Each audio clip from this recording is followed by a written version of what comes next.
آقا میرا مولا میرا رحمت کا نبی ہے، سرکار مدینہ ہے و ماہ عربی ہے۔ زلفت میں ملے کس کو عالی نسبی ہے، تو فخر رسول ہاشمی و مطلبی ہے۔ اے شاہان جہاں سب ہے تیرے دل کی سوالی، اے شاہان جہاں سب ہے تیرے دل کی سوالی، او دل نہیں جو دل ہو تیرے عشق سے خالی، او دل نہیں جو دل ہو تیرے عشق سے خالی۔ جب تجھ سے وہ طائف کے شریروں نے جفا کی، جب تجھ سے وہ طائف کے شریروں نے جفا کی، اس جور و جفا ہی کے عوض تو نے دعا کی۔ ہم نے کہے یا بعد ہے آخر تو تمہارے، نسبت تو بہت اچھا مگر حال برا ہے۔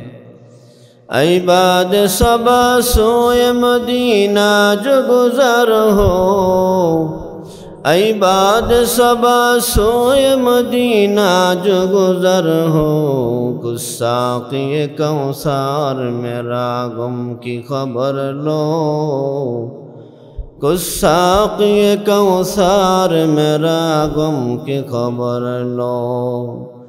اے ترک وطن سنت محبوب الہی، اے ترک وطن سنت محبوب الہی، یہی نبوت کی صداقت کی گواہی، یہی نبوت کی صداقت کی گواہی۔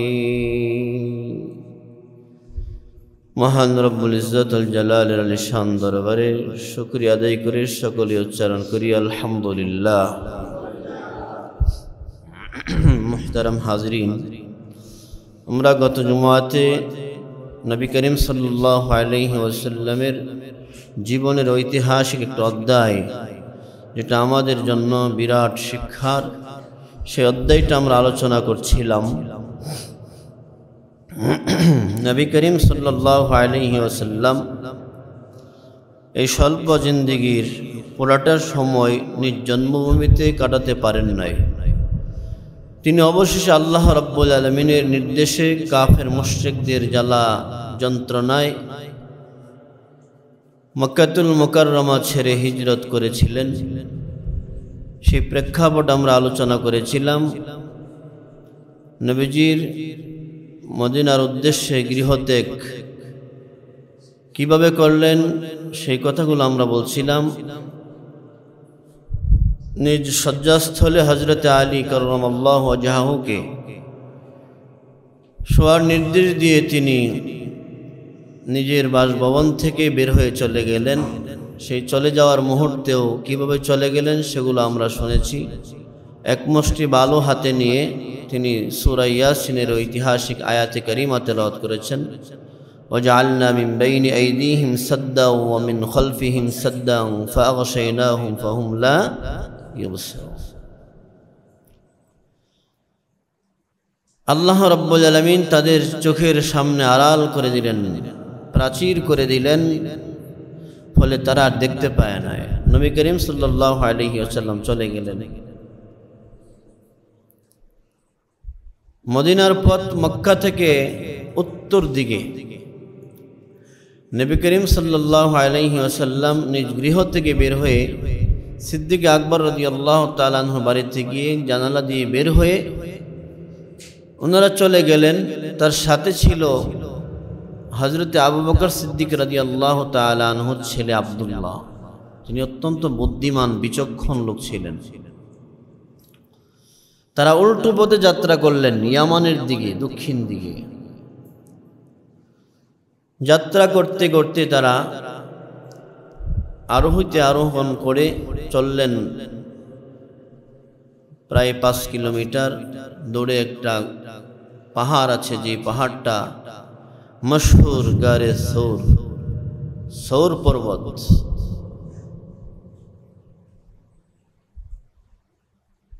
সেখানে পাহাড়ের উপরে একটা গর্ত আছে। পাহাড়টা বিশাল উঁচু পাহাড়, ঘন্টার উপরে প্রায় 1.5 ঘন্টা সময় লাগে বর্তমান সময়ে উঠতে, সিঁড়ি সিস্টেম করে দেওয়া। তখন সিঁড়ি সিস্টেম ছিল না, পাথর, বড় বড় পাথর টুকরা, এগুলো বেয়ে বেয়ে নবী করিম সাল্লাল্লাহু আলাইহি ওয়াসাল্লাম উঠেছিলেন সেই পাহাড়ে। পায়ের ছাপ বুঝে কাফের মুশরিকদের মধ্যে কিয়াফা, শানাস এমন কিছু লোক আছে, পায়ের ছাপ বুঝে বলতে পারে এই কদমটা কার, এমন কিছু লোক ছিল। যাতে নবী করিম সাল্লাল্লাহু আলাইহি ওয়াসাল্লামের পায়ের ছাপ সহজে বুঝতে না পারে, এই জন্য নবীজি আরো কি কৌশল অবলম্বন করেছেন। সরকারে দো আলম নবী পুরা পা জমিনে পাথরে লাগায়া হাঁটে নাই, পায়ের গোড়ালি দিয়ে হেঁটেছেন কষ্ট করে, পা রক্তাক্ত হয়ে গেছে। নবী করিম সাল্লাল্লাহু আলাইহি ওয়াসাল্লাম এই পাথরে ভূমিতে পাহাড়ের পাদদেশে উঠে যে সেখানে গুহায় প্রবেশ করবেন, পা জখম হয়ে গেছে, পায়ের গোড়ালি দিয়ে হেঁটেছেন। কারণ নবীজির আইডিয়া, এখন কাফেররা যদি টের পায় না আমাদের সৌর পর্বতের অবস্থান, কিন্তু যখন তারা তালাশ আর তল্লাশি আরম্ভ করবে, তখন তারা আমাদের পায়ের চিহ্ন দেখে তারা বুঝে ফেলবে এই বালিকাময় জায়গা দিয়ে নবীজি হেঁটেছেন, এই পাথর দিয়ে নবীজি হেঁটেছেন, এই জন্য এত কষ্ট করেছেন। নবীজিকে হযরত সিদ্দিক আকবর রাদিয়াল্লাহু তাআলা আনহু অনেক সহযোগিতা করেছেন পাহাড়ে ওঠার ক্ষেত্রে। পাহাড়ে উঠলেন, এদিকে নবী করিম সাল্লাল্লাহু আলাইহি ওয়াসাল্লামের প্ল্যান প্রোগ্রাম আগ থেকেই। আব্দুল্লাহ বিন উরাইকিত আল-লাইসি একজন লোক, যদিও সে কাফের, যদিও সে মুশরিক, সে ছিল মুশরিক সমাজের মধ্যে একজন বিশ্বস্ত মানুষ। তার সাথে একটা চুক্তি হয়েছে, পারিশ্রমিকের বিনিময়ে তুমি আমাদেরকে 3 দিন পর গারে সৌর থেকে আমাদেরকে নিয়ে যাইবা, মদিনা পর্যন্ত পৌঁছে দিবা, বাহন রেডি রাখবা, কি কি লাগে তুমি ব্যবস্থা করবা, এত স্বর্ণ মুদ্রা তোমাকে দিব। তো চুক্তি করে ফেলেছেন সরকারে দো আলম নবী, চুক্তি করে ফেললে এইভাবে তারা পাহাড়ের গুহার মধ্যে, গারে সৌরের গুহার মধ্যে 3 দিন অবস্থান করবেন, সেটা আগে থেকে প্ল্যান। পাহাড়ের চূড়ায় উঠেছে, গর্তের মধ্যে প্রবেশ করবে। সিদ্দিক আকবর বলে, হুজুর অনাবাদ একটা গর্ত, এটা ভিতরের পরিবেশটা কেমন, আগে আমাকে যেতে দেন, আমি যাই এটা পরিপাটি করি, পরিষ্কার পরিচ্ছন্ন করি। সিদ্দিক আকবর রাদিয়াল্লাহু তাআলা আনহু সেই গুহায় অবতরণ করে ভিতরে পরিচ্ছন্ন করলেন, পরিষ্কার পরিচ্ছন্ন করলেন। বিভিন্ন জায়গা দিয়ে ছিদ্র আছে, এগুলো বন্ধ করলেন। নিজের তহবন্দ বা লুঙ্গি যেটাকে বলা হয় ইজার, এটা ছিঁড়ে টুকরা টুকরা করে বিভিন্ন গর্তগুলো বন্ধ করে দিলেন। বন্ধ করার পরে কাপড়ে কোলায় নাই, আরো 2টা ছিদ্র বাকি রয়ে গেছে। যে 2টা ছিদ্র নবী করিম সাল্লাল্লাহু আলাইহি ওয়াসাল্লামকে হেফাজতের জন্য সিদ্দিক আকবর নিজের পা দিয়ে সেটি বন্ধ করে বসে যান। নবীজিকে দরখাস্ত করেন, সরকারে দো আলম নবী আপনি এবার গর্তে প্রবেশ করুন। নবীজি ক্লান্ত শ্রান্ত মন আর দেহ নিয়ে নবীজি যখন গুহার মধ্যে প্রবেশ করলেন, সিদ্দিক আকবর বসা, সরকারে দো আলম নবী তার কোলে শুইলেন। শোয়ার পরে চোখ লেগে যায়, ঘুমায়া যায়। এদিকে হযরত আবু বকর সিদ্দিক রাদিয়াল্লাহু তাআলা আনহু নবীজিকে বিশ্রাম নেওয়ার সুযোগ দিচ্ছিলেন। ইতোমধ্যেই তাই হযরতে আবু বকর সিদ্দিক রাদিয়াল্লাহু তাআলা আনহু পা দিয়ে যে গর্তটা বন্ধ করেছেন, সেখান থেকে কিসে যেন দংশন করেছে, কাটছে, কামড় দিয়েছে। সম্ভবত সাপ, বিভিন্ন কিতাবের মধ্যে আসছে সাপে কামড় দিয়েছে। যন্ত্রণা আর সাপের কামড়ের বিষ আরম্ভ হয়ে গেছে।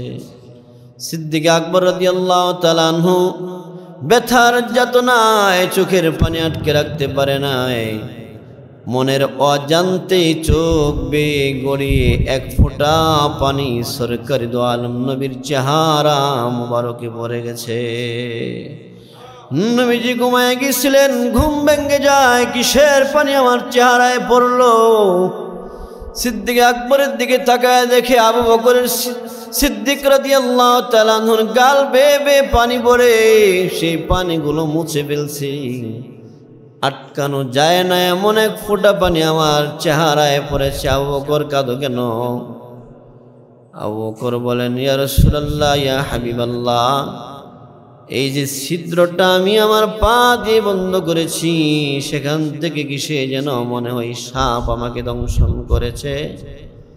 নবী গো, আমার অত্যন্ত ব্যথার বিষ করতেছে, এই জন্য আমি কাঁদতেছি। নবীজি উঠলেন, জবান থেকে, মুখ থেকে একটু লালা এনে ওই দংশন কিছু স্থানে লাগাই দিলেন। মুহূর্তের মধ্যে আবু বকরের সেই বিষ ভালো হয়ে যায়, মুহূর্তের মধ্যে ভালো হয়ে যায়। এদিকে কাফের মুশরিকরা যখন তাদের হুঁশ আওয়াজ ফিরল, আরে খবর কইল একজন নবীজি তো নাই, চলে গেছে। তারা নবীজির বাসভবনে প্রবেশ করে দেখে চাদর মুড়ি দিয়ে, হাজরামি একটা চাদর মুড়ি দিয়ে কে জানি শুয়ে আছে। দেখে এবার অভিযান শুরু করলো, কোথায় গেল, কিভাবে গেল, কেন গেল। আবু বকর হযরত আলী রাদিয়াল্লাহু তাআলা আনহুকে টেনে হেসড়ে তারা সেখান থেকে বের করলো। তুমি এখানে কেন?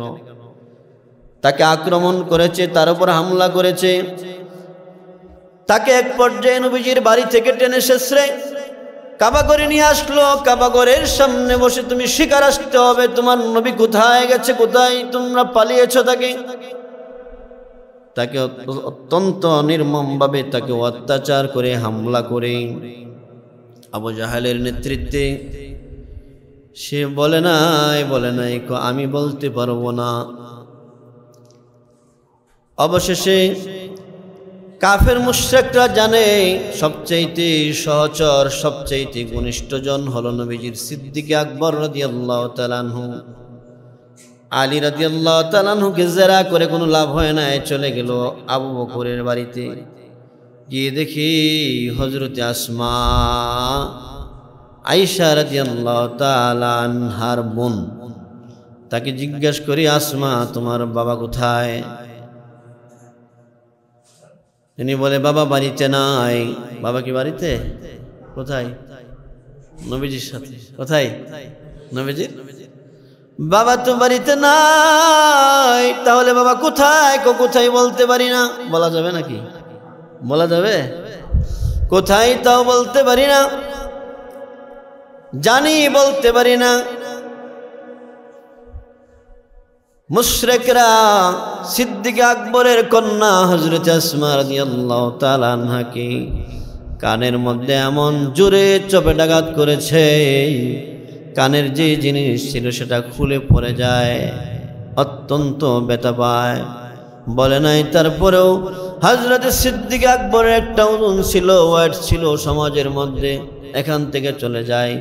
অবশেষে তারা কিয়াফা সেনাস পদচিহ্ন বিশারদ যারা আছে তাদেরকে সিলেক্ট করলো, যাও কদম দেখে দেখে চলো, খুঁজো কোন পথে গিয়েছে। এমন কিছু লোক যখন নিয়োগ করলো, সকলেই তখন তালাশ করতে লাগলো। তালাশ করতে করতে একদল লোক গেল মদিনার পথে উত্তর দিকে, দেখে সেখানে নবীজির কদমের চিহ্ন দেখা যায় না। আর একদল লোক গেল ইয়ামানের দিকে, দক্ষিণ দিকে, দেখে এখান দিয়ে কয় শুধু মানুষের পায়ের চিহ্ন দেখে বলতে পারে কোন মানুষ এমন না, ঘোড়ার পায়ের চিহ্ন দেখেও বলতে পারতো তারা এই ঘোড়াটা কার ঘোড়া। এত জ্ঞান ছিল তাদের এ ব্যাপারে, কার ঘোড়া কদম এটা। তারা যাইতে যাইতে 5 কিলোমিটার দূরে যাওয়ার পর দেখে এরপরে আর পদচিহ্ন দেখা যায় না।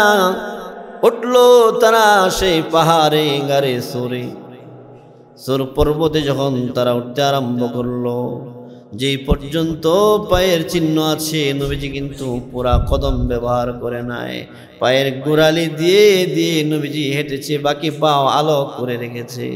কাফের মুশরিকরা যাতে বুঝতে না পারে এই উম্রা কার, এই কদম কার, গোড়ালি কার। এক পর্যায়ে যেতে যেতে সেই গুহার কাছাকাছি গিয়ে যখন তারা অবস্থান করল, গুহার ভিতর থেকে আবু বকর সিদ্দিক রাদিয়াল্লাহু তাআলা আনহু নবীজি তারা দুজন দেখতেছে বাহিরে লোকদের আনাগোনা। যদি তারা সন্ধানটা পায় দেখে ফেলে জীবন তারা জীবিত রাখবে না মেরে ফেলবে।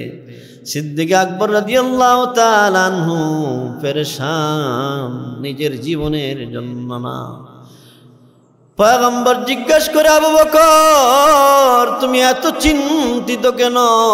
আবু বকর বলে, হুজুর আমার নিজের জীবনের জন্য চিন্তিত নয়, আমি যদি মারা যায়, আমাকে যদি তারা মেরে ফেলে, আমি এক আবু বকর চলে গেলাম কেবল।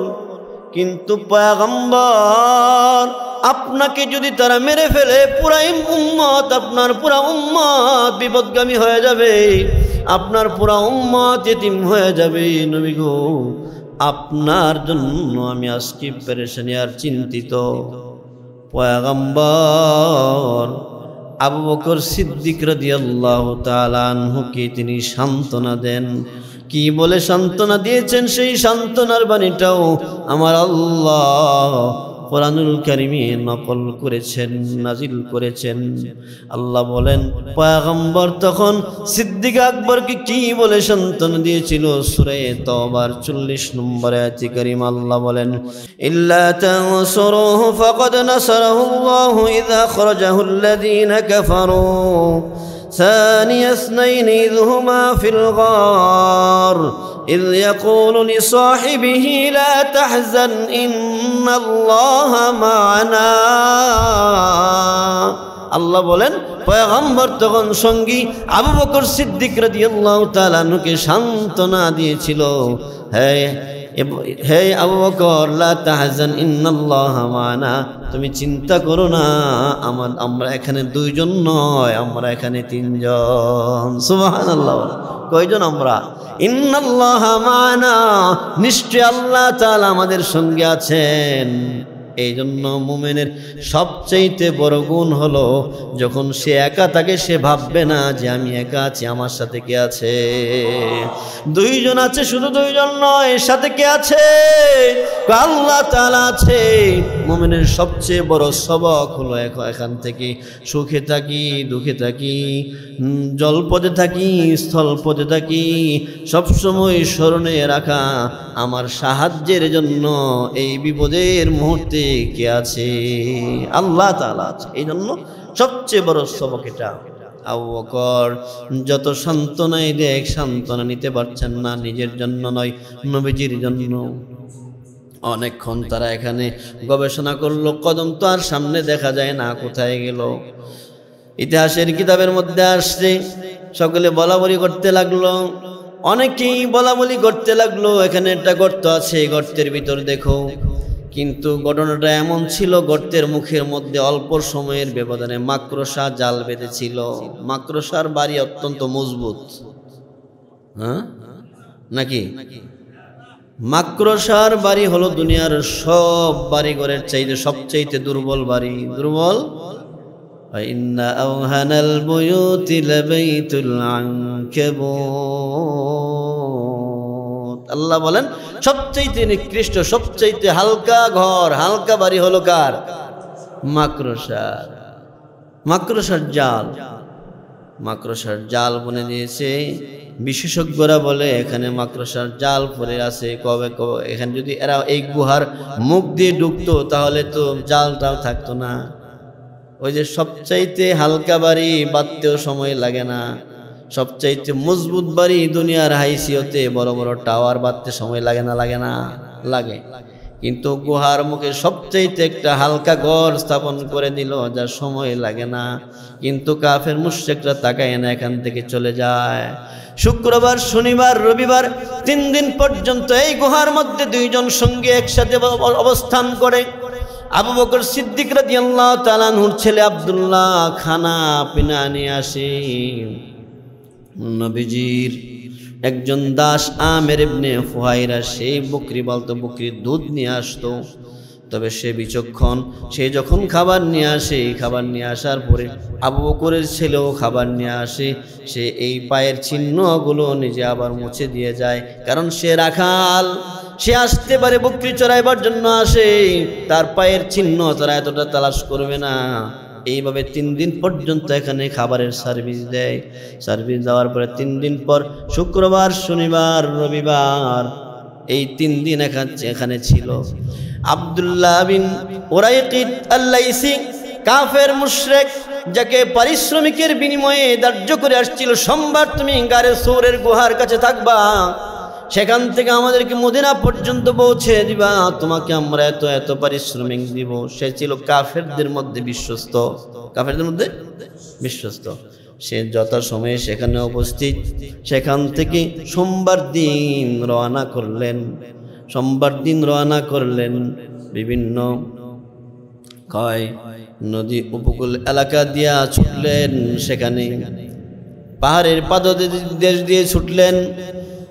সে তাদের দুজনকে নিয়ে ছুটল, আর এদিক দা কাফের মুশরিকরা দফায় দফায় মিটিং আর চক্রান্ত আর ষড়যন্ত্র নতুন করে আটতেছে। কোথায় পাওয়া যাবে, কোথায় পালাইলো, কোথায় লুকাইলো। অবশেষে মুহাম্মদুর রাসূলুল্লাহ বলেন সাল্লাল্লাহু আলাইহি ওয়াসাল্লামকে হত্যার জন্য এবার বংশীয় লোকেরা পুরস্কার ঘোষণা করলো। 100 লাল উট পুরস্কার দেওয়া হবে। 100 লাল উট পুরস্কার দেওয়া হবে যারা তাকে শেষ করে দিতে পারবে যেখানেই পা। এত বড় পুরস্কার, এত বড় অফার। এই অফার লুফে নেওয়ার জন্য সকলের মাথা নষ্ট, বিভিন্ন জায়গা থেকে বিভিন্ন জন ছুটে চলছে। আর এদিকে সরকারে দো আলম নবীও আব্দুল্লাহ বিন উরাইকিত আল-লাইসিকে সঙ্গে নিয়ে তারা মদিনার উদ্দেশ্যে রওনা হয়ে যায়। প্রতিমধ্যে সরকারে দো আলম নবীর অনেক চমৎকার ঘটনা। এক রাত্রের বেলায় যখন রওনা করছে, দিনের অর্ধেক হয়েছে, অর্থাৎ এক রাত একদিন যাওয়ার পরে এক খোলা মরুপ্রান্ত অতিক্রম করবে। সেখানে একটু গাছের ছায়া পেয়েছি। আবু বকর বলে, হুজুর ক্লান্ত হয়ে গেছেন, একটু বিশ্রাম করে নেন। খাবার পানীয় কিছুই সাথে নাই। এখানে নবীজি একটু বিশ্রাম করলেন। আবু বকর বলেন, হুজুর আপনি ঘুমান, আমি আপনার পাহারায় নিয়োজিত আছি। সরকারে দো আলম নবী ছায়া পেয়ে একটু ঘুমিয়ে গেলেন।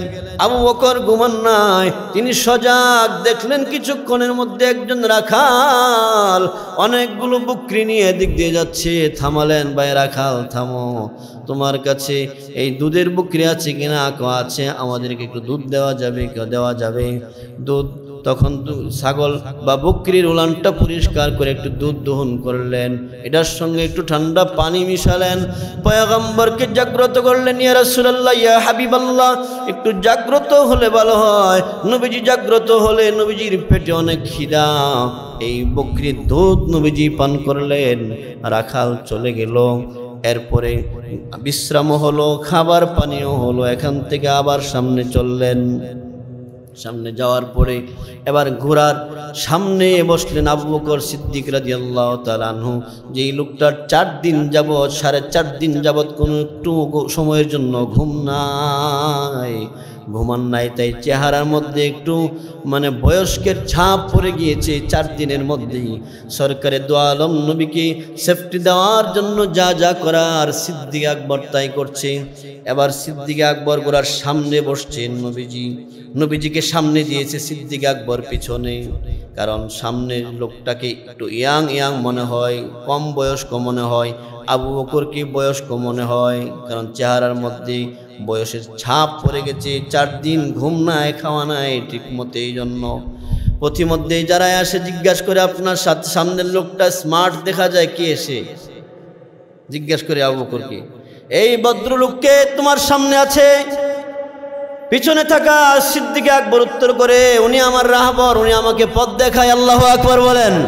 উনি আমাকে পথ দেখায়। পথ দেখায় মানে কি? দিনের পথ দেখায়, হেদায়েতের পথ দেখায়। এক কথায় দুইটা বুঝায় ফেলছে। আর লোকেরা মনে করছে মনে হয় রাস্তা চিনে না, রাস্তা দেখায় দেখায় নিয়ে যায়। সিদ্দিক আকবর এইভাবে চলতে আরম্ভ করলেন। সামনে যাওয়ার পরে আর এক চমৎকার ঘটনা, আবার খিদা লেগেছে। এখানে বিশ্রাম হয়েছে, বিশ্রামের একটা জায়গা আছে। উম্মে মাবাদ খুজা গোত্রের একজন মহিলা, সে অত্যন্ত মেহমান নওয়াজ, মেহমান প্রিয়, মেহমানদারি করতে খুব ভালোবাসে। তার বাড়ির আঙ্গিনায় সে বসা আছে। সিদ্দিক আকবর, পয়গম্বর আব্দুল্লাহ বিন উরাইকিদ আল-লাইসি তারা অবস্থান করলেন সেখানে। বলল, আপনার বাড়িতে খাবারের মতো কিছু আছে কি? আছে, কিন্তু আমার অনেক বকরি আছে, বকরির পাল আছে, এগুলা নিয়ে আমার স্বামী জঙ্গল মানে চরাগাহে চড়াইতে নিয়ে গেছে, এখন তো কিছু নাই। তবে নবী করিম সাল্লাল্লাহু আলাইহি ওয়াসাল্লাম দেখলেন বাড়ির এক কোণে একটা দুর্বল ছাগল বাঁধা আছে। বললেন, ওই যে একটা ছাগল দেখা যায়, এটা কি? এটা অসুস্থ, এটা হাঁটতে পারে না, দাঁড়াইতেও পারে না। নবীজি বলেন, ছাগলটা একটু নিয়ে আসেন মা, আপনি ছাগলটা একটু নিয়ে আসেন। কইটা তো দুধ নাই, আপনারা দুধ পাবেন কোত্থেকে? নিয়ে আসেন। এবার পয়গম্বরের বরকতি হাত দ্বারা যখন ছাগলের উলানের মধ্যে হাত লাগাইলেন, ছাগল এবার হৃষ্ট হয়ে চলতে আরম্ভ করলো। সুবহানাল্লাহ। শুধু চলতে আরম্ভ করলো না, সরকারে দো আলম নবী এবার উলানের মধ্যে বালতি, একটা নতুন একটা বালতি, বড় একটা বালতি নিয়ে যখন দুধ দহন করতে আরম্ভ করলেন, এক বালতি দুধ দহন করলেন। সুবহানাল্লাহ বলেন। দুধ নবীজি পেট ভরে খাইলেন, আবু বকর খাইলেন, সাথে রাহাবর যে ছিল মুশরিক আব্দুল্লাহ বিন উরাইকিদ লাইসি, সেও পান করলেন। এবার মহিলাকে বললেন, এ উম্মে মাবাদ, মা আপনিও পান করেন। এবার সকলে মিলে এক বালতি দুধ পান করেছে। পয়গম্বর বলেন, আপনারা যাতে পরে খাইতে পারেন, দেন বালতিটা আরেক বালতি দুধ আমি দহন করে রেখে যাই। দহন করে রেখে গেল। সন্ধ্যা হতে যখন আবু মাবাদ স্বামী চরাগাহ থেকে বকরিগুলো নিয়ে আসলো, নিয়ে আসার পর দেখে বকরি সব মাঠে নিয়ে গেছি, একটা বকরিও ছিল না। কিন্তু তুমি দুধ পাইলা কোথায়? যেটাও ছিল আদামরা, বকরি পাইলা কোথায়? তখন ঘটনা খুলে বর্ণনা করলো। সম্ভ্রান্ত এক যুবকের আগমন ঘটেছিল আমাদের বাড়িতে। তার বর্ণনা দাও তো, সে কেমন? তার বর্ণনা দিল, সে এমন এমন। তখন সে বলতেছে, আরে কুরাইশের লোকেরা তো তাকেই খুঁজতেছে, তাকে হত্যা করার জন্য খুঁজতেছে। আমার তো মনে হয় এই যুবকটা এই যুবক। সুবহানাল্লাহ। চলে গেলেন, তারা দুধ পান করলেন, তৃপ্তি সহকারে এক বালতি দুধ দহন করে রেখে গেলেন। সামনে যাওয়ার পরে আরেকজন লোক দেখছে একটা কাফেলা, ৩-৪ জনের একটা কাফেলা দেখে আইসা সুরাকা বিন মালিকের কাছে বলছে, দেখে আসলাম মুহাম্মদ আর তার সঙ্গীরা এই রাস্তা দিয়ে যাইতেছে, সুরাকা বিন মালিক আক্রমণ করবে না, এটা বুঝাইবার জন্য সে আবার বলল, ও আমরা তো দেখেছি তাকে। এই কথা বলার পরে কিছুক্ষণ পরে ঘোড়া ব্যবস্থা করলো, অস্ত্র ব্যবস্থা করলো, পুরস্কারের আশা। কিসের আশা? পুরস্কার ভাবে বিশাল বড় একটা অফার আসছে, 100 উট লাল উট। এই পুরস্কার লুফে নিতে হবে, এই পুরস্কার গ্রহণ করতে হবে। সুরাকা বিন মালিক চলে গেল যেই পথে নবীজি গিয়েছেন, এই পথে ঘোড়াকে একবার স্পিডে চালায় চলে গেল। যাইতে যাইতে নবীজির একবারে কাছাকাছি শরণাপন্ন। সিদ্দিক আকবর পিছে পিছে তাকায়, আর নবীজির মুখে পুরা সফরের মধ্যে কুরআনুল কারীমের তেলাওয়াত। নবীজি তেলাওয়াত করতে থাকে। আবু বকর বলে, হুজুর সুরাকা বিন মালিক অস্ত্র সজ্জিত হয়ে তার শক্তিশালী বাহন নিয়ে আমাদের পিছে দাওয়া করতেছে, মনে হয় আক্রমণ করবে। তখন নবীজি একই বাণী শুনিয়ে দিলেন, লা তাহজান ইন্নাল্লাহা মা'ানা। আবু বকর চিন্তা করো না, আমাদের সাথে কে আছে? আল্লাহ তাআলা আমাদের সাথে আছে। এই কথা বলে আবু বকরকে থামায় দেন। এক পর্যায়ে কাছাকাছি চলে আসছে, এমনি এক মুহূর্তে তার ঘোড়া এমন এক লাফ দিয়েছে, লাফের মানে কারণে সুরাকা বিন মালিক ঘোড়া থেকে উলট-পালট খেয়ে পড়েছে। আবার উঠছে ওইটা, আবার তো পুরস্কারের আশা তো এখনো শেষ হয়ে যায় নাই। কাছাকাছি চলে গেলে ঘোড়ার দুটো পাও, সামনের দুটি পাও জমিনের মধ্যে, পাথরের জমিনের মধ্যে ডেবে গেছে, আর উঠাতে পারে না। এবার নিজের নিয়ে টানাটানি, নবীজির হত্যা করবে কোন সময়? নিজেকে নিয়েই টানাটানি।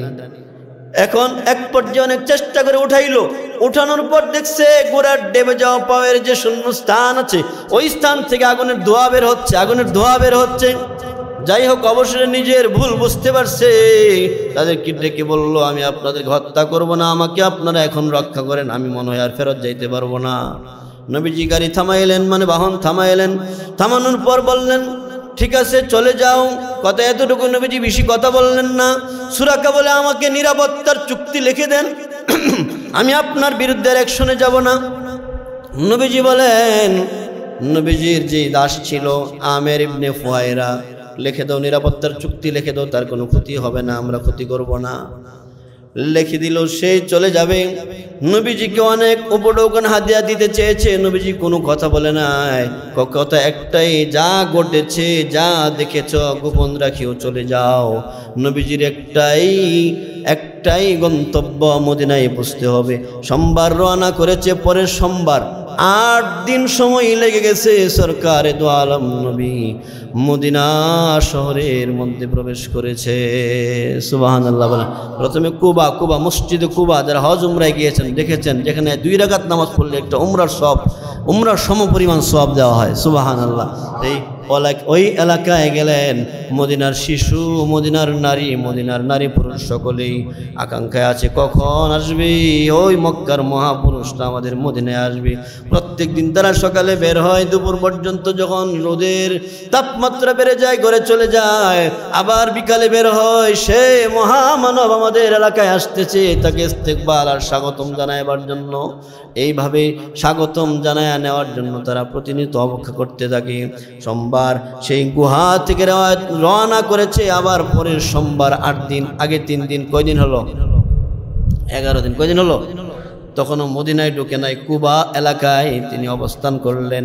এই লম্বা সময় সফর করে কুবা এলাকায় তিনি প্রবেশ করলেন, অর্থাৎ মদিনার কাছাকাছি জায়গায় তিনি অবস্থান করলেন। এই কথা থেকে আমাদের জন্য সবচেয়ে বড় শিক্ষা হলো, আমাদের নবীজির ঐতিহাসিক ঘটনা, অল্প সময়ের মধ্যে নবীজি এত দামি এবং এত আশরাফ আর এত আফজল শ্রেষ্ঠ কিভাবে। নবীজির জীবনের এমন কিছু ঘটনা আছে যে একটা ঘটনা অন্য নবীদের শত বছরের কষ্টের সম পরিমাণ হবে না, এর চাইতে বেশি হবে। পয়গম্বর বলেন, আরে হিজরত নিজের মাতৃভূমি ছাড়া কত কষ্টের। আমি আমার মাতৃভূমি ছেড়ে চলে যাই, সামনে তাকাইতে পারি না, পিছনে তাকায় তাকায় কাঁদি আর বলি, রে মক্কা নগরী, আর বলতে থেকে, হে খানে কাবা, তোকে ছেড়ে আমি চলে যেতাম না। আমার কওমের লোকেরা বুঝে নাই, আমাকে তাড়িয়ে দিচ্ছে, তাই আমার চলে যেতে হচ্ছে। পয়গম্বর বলেন, যেমন কষ্ট এমন সওয়াব আর ফজিলত। আল হিজরাতু তাহদিমু মা কানা ক্বাবলাহা। যে আমলগুলো পিছনের সমস্ত গুনাহ মাফ করে একবারে মাসুম বানাই দিতে পারে, এর মধ্যে অন্যতম একটা আমলের নাম হলো হিজরত। নিজের মক্কা ছায়েরা মদিনায় চলে গেছে, বাড়িঘর সবকিছু বলাইয়া। পয়গম্বর বলে, এই হিজরতটার ফজিলত কি? পিছনের সমস্ত গুনাহ মাফ করে সদ্য মায়ের পেট থেকে ভূমিষ্ঠ মাসুমের মতো মাসুম বানায়া দেয়। সুবহানাল্লাহ। এই জন্য নবীজির হিজরত থেকে আমাদের শিক্ষা, আমাদের নবীজির এগুলো আলোচনা করে এখান থেকে আমাদের শিক্ষা, যে কোনো প্রতিকূল মুহূর্তে আমাদের সঙ্গে আমরা কাকে রাখবো? আল্লাহকে রাখবো। সুখে দুঃখে বিপদে আপদে সর্বস্ব আমার সাথে কে আছেন? আল্লাহ আছেন। হিজরত তো ওইটা হইল পারিভাষিক হিজরত। শাব্দিক হিজরতকে গুনাহ পরিত্যাগ করা কেউ হিজরত বলা হয়। মা নাহাল্লাহু আনহু, আল্লাহ যা নিষেধ করেছেন, ওই হিজরত থেকে এই সবক নিতে হবে আমাদেরকে। আমরা যাতে আমাদের জীবনের প্রতিটা ক্ষেত্রে গুনাহকে বর্জন করি, তাহলে এটাকেও প্রকৃত হিজরত বলা হয়েছে। ওই হিজরত জীবনে একবার আসতেও পারে, নাও আসতে পারে, কিন্তু গুনাহ ছাড়ার হিজরতটা জীবনে 24 ঘন্টার প্রতিটা মুহূর্ত আছে না। আল্লাহ তাআলা আমাদের সকলকে এই ঐতিহাসিক হিজরত থেকে শিক্ষা নেওয়ার তৌফিক দান করেন। আমিন।